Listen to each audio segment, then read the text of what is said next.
ದಯವಿಟ್ಟು ಈಗ ನಮ್ಮ ಪ್ರಸಾದ್ ಅವರು ಹೇಳಿದ್ರು, ಆ ಒಂದು ಭಾವನೆಯನ್ನ ನೀವು ತಳ್ಳಾಕ್ಲಿಕ್ಕೆ ಇದು ನಿಮ್ಗೆ ಸುವರ್ಣ ಅವಕಾಶ.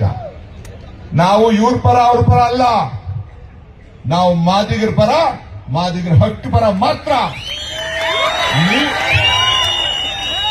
ನೀವು ಈಗ ಏನ್ ನಮ್ಮ ಭಾಸ್ಕರ್ ಪ್ರಸಾದ್ ಹೇಳಿದ್ರು, ನೀವು ಜಾರಿ ಮಾಡಿ, ನಿಮ್ಮನ್ನು ಒತ್ಕೊಂಡು ಮೆರವಣಿಗೆ ಮಾಡ್ತೀವಿ ನಾವು, ನಿಮ್ಮನ್ನು ಒತ್ಕೊಂಡು ಮೆರವಣಿಗೆ ಮಾಡ್ತೀವಿ ನಾವು. ಆಮೇಲೆ ನೋಡಿ, ಈ ಸಮಾಜ ಸದಾಶಿವ ಆಯೋಗ ಕಮಿಷನ್ ನಲ್ಲೂ 6% ಕೊಟ್ಟಿದ್ದೀರಾ, ಮಾಧುಸ್ವಾಮಿ ಕಮಿಷನ್ ನಲ್ಲೂ 6% ಕೊಟ್ಟಿದ್ದೀರಾ. ಆದ್ರೆ ವಲಯ ಸಮಾಜಕ್ಕೆ 5ರಿಂದ 5.5 ಆಯ್ತು, ಗೋವಿಲ್ ಅಂಬಾಣಿಗೆ 3ರಿಂದ 4.5 ಆಯ್ತು. ನಾವು ಜಾಸ್ತಿ ಕೇಳ್ತಾ ಇದೀವಿ, ಇವತ್ತುವೆ ಜಾಸ್ತಿ ಕೇಳ್ತಾ ಇದೀವಾ? 6 ಜಾರಿ ಮಾಡ್ರಿ ಅಂತ ಕೇಳ್ತಾರ ನಾವು. ಅದು ಮಾಡಕ್ಕಾಗ್ಲಿಲ್ಲ ಅಂತ ಅಂದ್ರೆ ಈ ಸರ್ಕಾರಕ್ಕೆ ಕಿಂಚಿತ್ತರಾದ್ರೂ ಆ ಮಾತೃ ಇದು ಏನೋ ಹೃದಯ ಅಂತಾರಲ್ಲ, ಅದನ್ನ ಇದೆಯಾ? ನಮ್ ಸಿಎಂ ಅವರು, ನಮ್ ಪ್ರಾಂತವರು, ಮೈಸೂರವರು ಸಾಮಾಜಿಕ ನ್ಯಾಯದ ಪರ, ಸಾಮಾಜಿಕ ನ್ಯಾಯದ ಪರ ನಾವು ಅಂತ ಅಂತಾರೆ. ಇದಕ್ಕಿಂತ ಸಬ್ಜೆಕ್ಟ್ ಬೇಕಾ ಸರ್ ಸಾಮಾಜಿಕ ನ್ಯಾಯದ ಪರ ವಾದ ಮಾಡಲಿಕ್ಕೆ? ಆಮೇಲೆ ಫೈನಲ್ ಆಗಿ ಸರ್ ಇನ್ನೊಂದು ಟೆಕ್ನಿಕಲ್ ಪಾಯಿಂಟ್ ನ ತಂದು ಈ ಸಮಾಜನ ದಿಕ್ ತಪ್ಪಿಸ್ತಿದ್ದಾರೆ. ಎಲ್ಲಿ ನೋಡಿ ಎಂಪರಿಕಲ್ ಡಾಟಾ, ಇವ್ರು ಹೇಳೋದೇ ಎಂಪರಿಕಲ್ ಡಾಟಾ ಅಂತ.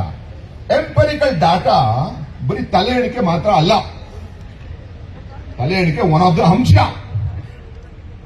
ಅದು ಪ್ರಾಯೋಗಿಕ ದತ್ತಾಂಶ ಅಂತ ಇದ್ರೂ ಸಹ ಎಲ್ಲರೂ ಯಾವ ಸುಳಿಲ್ ಸಿಗಿಸ್ತಾ ಇದ್ದಾರೆ ನಮ್ಮನ್ನ?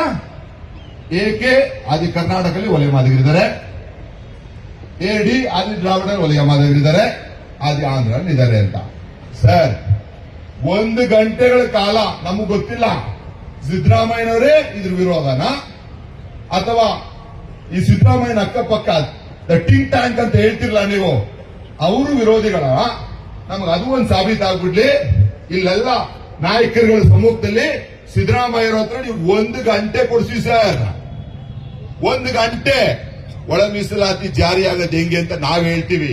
ಆಮೇಲೆ ಹೇಳಿ ನೀವು, ಆಮೇಲೆ ಹೇಳಿ ಏಕೆ AD ಅಂದ್ರೆ ಆದ ಅನ್ನೋಂಥದ್ದು, ಆದಿ ಕರ್ನಾಟಕ ಆದಿ ದ್ರಾವಿಡ ಆದಿ ಆದನ ಅನ್ನೋಂಥದ್ದು 2001 ಸೆನ್ಸಸ್ ಸದಾಶಿವ ಆಯೋಗ ಕಮಿಷನ್ ರಿಪೋರ್ಟ್ ನಲ್ಲಿ ಬಹಳ ಸ್ಪಷ್ಟವಾಗಿ ಹೇಳಿದ್ದೆ.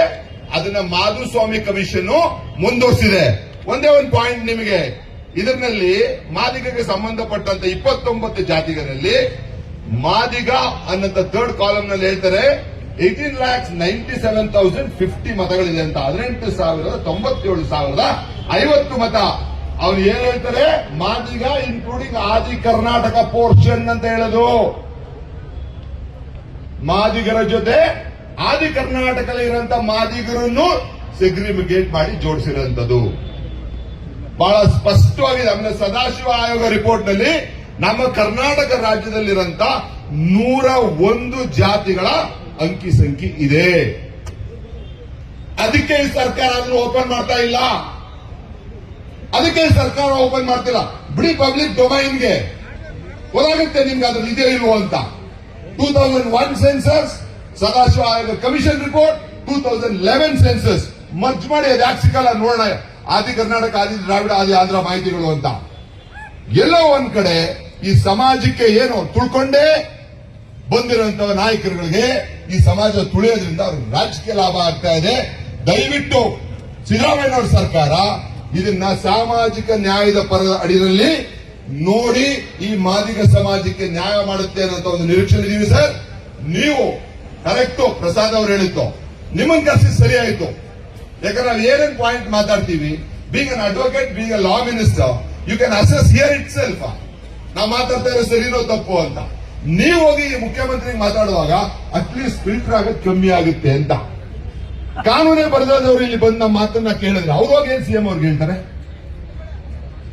ಅವ್ರೋಗೇನ್ ಸಿಎಂ ಅವ್ರಿಗೆ ಹೇಳ್ತಾರೆ? 1 ಗಂಟೆ ಸರ್ ನೀವ್ ಹೇಳಿ ಸರ್ ಯಾವತ್ತು ಅಂತ.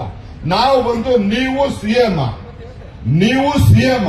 ಆಮೇಲೆ ದುರಂತ ಏನಂತ ಅಂದ್ರೆ, ಒಳ ಮೀಸಲಾತಿಗೆ ಸಂಬಂಧಪಟ್ಟಂತ ಯಾವ ಮಿನಿಸ್ಟರ್ ಮೀಟಿಂಗ್ ಇರಬಾರ್ದು, ಯಾರು ಇರಬಾರ್ದು. ಅಲ್ಲಿ ನೀವಿರಬೇಕು, ಸಿಎಂ ಇರಬೇಕು, ಲಾ ಸೆಕ್ರೆಟರಿನ ಕರ್ಸ್ಕೊಳ್ಳಿ, IAS ಅವ್ರನ್ನ ಕರ್ಸ್ಕೊಳ್ಳಿ, ಲೀಗಲ್ ಡಿಪಾರ್ಟ್ಮೆಂಟ್ ಅವ್ರನ್ನ ಕರ್ಸ್ಕೊಳ್ಳಿ, ನಾವು ಪ್ರೆಸೆಂಟ್ ಮಾಡ್ತೀವಿ ನಿಮ್ಗೆ ಕೇಸ್ ಆಧಾರದಲ್ಲಿ.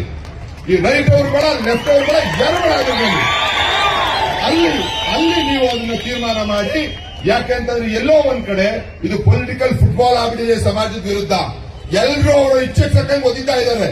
ಹಾಗಾಗಿ ನೀವು ಈಗ ಭಾಸ್ಕರ್ ಪ್ರಸಾದ್ ಅವರು ಅದನ್ನ ಹೇಳ್ತಾರೆ, ಮುಂದಿನ ಹೆಜ್ಜೆಗಳು ಇಷ್ಟನ್ನ ನಿಮ್ ಮುಂದೆ ಮಂಡಿಸಿದ್ರಿ sir. And finally sir, before I conclude, ನಿಮಗೆ ಗೊತ್ತಿದೆ ಯಾವುದೇ ಕಮಿಷನ್ ಈ ದೇಶದಲ್ಲಿ 100% ಏರ್ ಟೈಟ್ ರಿಪೋರ್ಟ್ ಕೊಡಕ್ ಸಾಧ್ಯವೇ ಇಲ್ಲ. ಯಾವುದೇ ಕಮಿಷನ್ ಕೊಟ್ಟಿದ್ರೆ ಒಂದು ಉದಾಹರಣೆ ಹೇಳಿ, ಹೊರಡ ಇಲ್ಲೇ ನಿಲ್ಸ್ಬಿಡ್ತೀವಿ ನಾವು.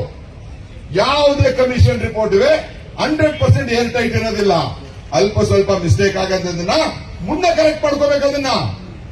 ಅದನ್ನ ಬಿಟ್ಬಿಟ್ಟು ಅಲ್ಪ ಸ್ವಲ್ಪ ಸಮಸ್ಯೆನ ಇಟ್ಕೊಂಡು ಸದಾಶಿವ ಆಯೋಗನ ಲೆಕ್ಕ ತಗೊಳ್ಳಲ್ಲ ಅಂತೀರಾ, ಮಧುಸ್ವಾಮಿನೂ ತಗೊಳಗಲ್ಲ ಅಂತೀರಾ, ಇಲ್ಲ ನೀವೇ ಯಾವ್ದಾರು ತಗೊಂಡು ಮಾಡಿ ಅಂದ್ರೂ ಮಾಡಲ್ಲ, ಅದು ಮಾಡ್ತಿಲ್ಲ. ಆಮೇಲೆ ಸರ್ ಇನ್ನೊಂದು ಹೇಳಿ, ನಿಮ್ಗೆ ನಮ್ಗೆ ಇನ್ನೊಂದು ಪಾಯಿಂಟ್ ಬೇಕಾಗಿದೆ. ನೀವೇನು 1 man ಕಮಿಷನ್ ಮಾಡಿದಿರ ರಚನೆ, ನೀವು 2 months ಟೈಮ್ ಕೊಟ್ಟಿದ್ದೀರಾ. As per the commission of enquiries act 1952 ನೀವು 2 ತಿಂಗಳು ಕೊಟ್ಟಿರುವಂತದ್ದು ಡಿಸೆಂಬರ್ 3, 2024 ಸ್ಟಾರ್ಟ್ ಆಗಿದೆ. ಜನವರಿ 3, 2024 ಮುಗಿದಿದೆ. ಇಸ್ ದ ಕಮಿಷನ್ ಜೀವಂತವಾಗಿದೆಯಾ ಸತ್ತೋಗಿದೆಯಾ? ಇವತ್ತಿಗೆ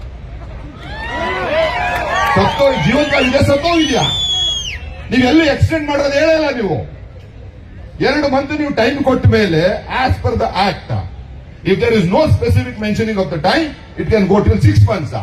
when there is specific mentioning of the time, you have to extend it. ನೀವೆಲ್ಲ ಎಕ್ಸ್ಟೆಂಡ್ ಮಾಡಿದ್ದೀರಾ? ಅದನ್ನ ನೀವೆಲ್ಲ ಅಡ್ರೆಸ್ ಮಾಡಿದ್ದೀರಾ? ಹಾಗಾದ್ರೆ ಈ ಸಮಾಜಕ್ಕೆ ಏನೋ ಮಂಪುದಿ ಹಚ್ಕೊಂಡು ಅಲ್ಲಿ ನಾವು ಇನ್ಫಾರ್ಮೇಶನ್ ಹೆಂಗ್ ತರಿಸ್ಕೊತೇವೆ? ಅದು ಯಾವ ಅಥಾರಿಟಿ ಮೇಲೆ ತರಿಸ್ಕೊಳ್ಳುತ್ತೆ? ಅದು where is the extension order of the commission? ಈಗ ಅವ್ರ ಮಾಹಿತಿ ತಗೊಳ್ಳೋದು ಲೀಗಲಿ ಎಂಟೈಟಲ್ಡ್ ಹೆಂಗೆ? ಅದು these are the $1 million questions we have. ಈ ತರ ಸಮಾಜನ ದಿಕ್ತಪ್ಸಂತ ಕಾಲ ಮುಗೀತು. ಈಗ ಎಲ್ಲ ವಿದ್ಯಾವಂತರಿದ್ದಾರೆ, ಎಲ್ಲ ಸೋಷಿಯಲ್